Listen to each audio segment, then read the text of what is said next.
You guys all know how much I love my 2015 BMW M235i. It's the car that I've owned basically since the beginning of this year. Right around January I picked it up, and it has been such a fantastic car. It has provided me with just about everything that I could ask for from a sports car that BMW would build, and I really enjoy the power. It's full bolt-on, it's tuned, it runs on E85 now, about 400 horsepower to the wheels, so there's no shortage of power and speed with this car. However, some of the ownership of this car is not perfect. There are some flaws about the BMW M235i, and many of these same gripes can also be applied to the BMW M240i as well. So without further ado, let's get into the 5 things that I hate about the BMW M235i and M240i. Number 1 on the list is going to have to be the fact that this car does not have an oil temperature gauge. Now, this is something that still confuses me to this day, why BMW did not include this in the BMW M235i. For some odd reason, in the gauge cluster of this car, there is no readout that shows the temperature of the oil in this car. And it's really frustrating because, as many of you guys know who are BMW enthusiasts, BMW inline-6 engines take a while to warm up. They don't just warm up, within 2 to 3 minutes like many other cars do.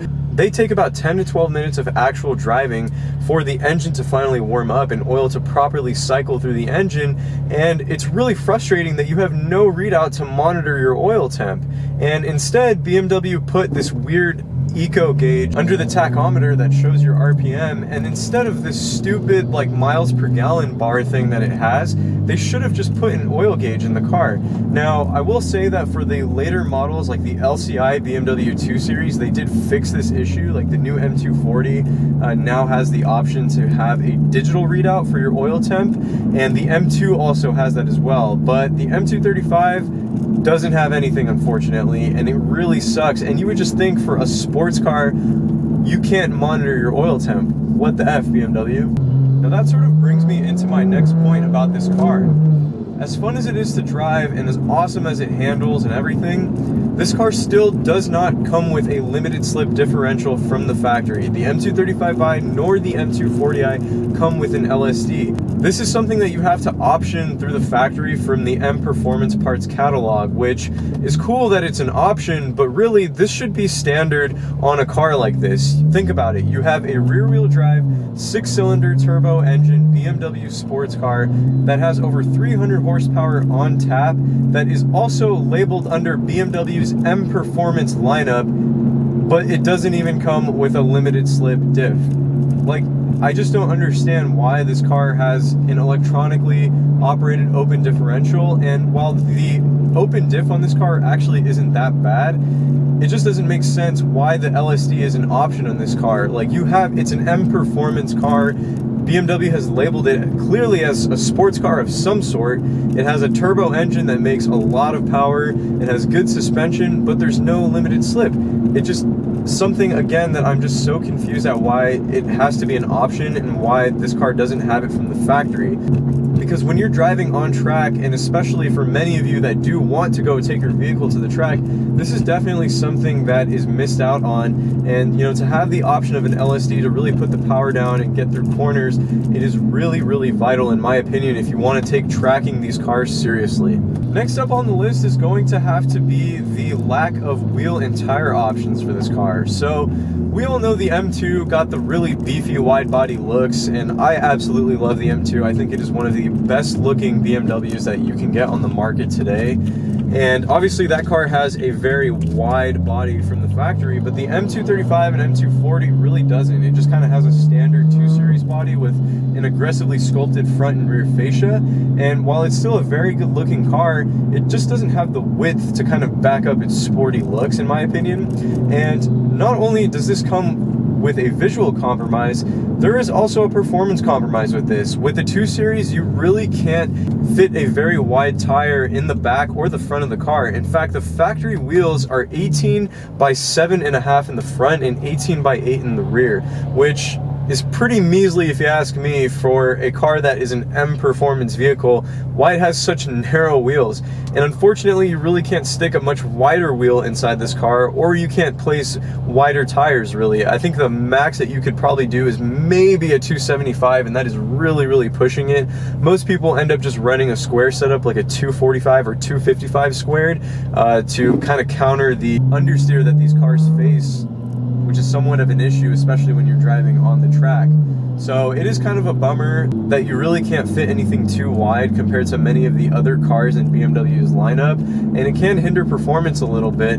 However, nevertheless, these cars can still handle and perform really, really well with a couple minor adjustments. The fourth thing that I hate about owning this car is going to have to be the auto park safety feature when the door is open. Now let me explain what this does. So if you have the door open in this car, even if it's slightly open, like if you close it and the door is like half closed, and you attempt to reverse the vehicle or drive it in any fashion, the car will automatically throw itself into park. On paper, or in theory, this may seem like a pretty cool safety feature. It's actually one of the most annoying things about this car. There are many times where I find myself needing to crack the door open slightly to park in a very narrow space, or sometimes just to have the added visibility when you open the door just a tad to see how close you are to a curb or something of that nature, is really convenient in most cars, you know? But unfortunately with this car, when you do that, the car will automatically shunt itself into the park. And it's really annoying because you could be going anywhere between 3 to 5 miles per hour and the car will just throw itself into park, and it will jolt you in the seat, and the car will lurch really aggressively. And it's so annoying that it does this because it's just really frustrating. Not only do I think is that bad for the gearbox to put itself into park at that speed, but it's also just something that's frustrating when you're trying to park in like a very tight or narrow space. I really don't know why BMW did that. I guess it was for safety, but in the end it becomes being more counterintuitive than anything. Now my fifth and final thing that I hate about this car is the lack of a heads-up display in the 2 Series. When the BMW 2 Series was unveiled, and still to even this day I believe the current 2 Series does not come with any heads-up display or heads-up display option from the factory, which is quite unfortunate because it would be really, really useful and cool to have in a car like this. Specifically for performance reasons, it is really nice to be able to see your speed as well as the RPM or how close you are to redline displayed on the windshield, so you never have to fully take your eyes off the road. The BMW M cars have this feature especially, and the 3 and the 4 Series also had the option for a heads-up display that would show your speed at least on the windshield.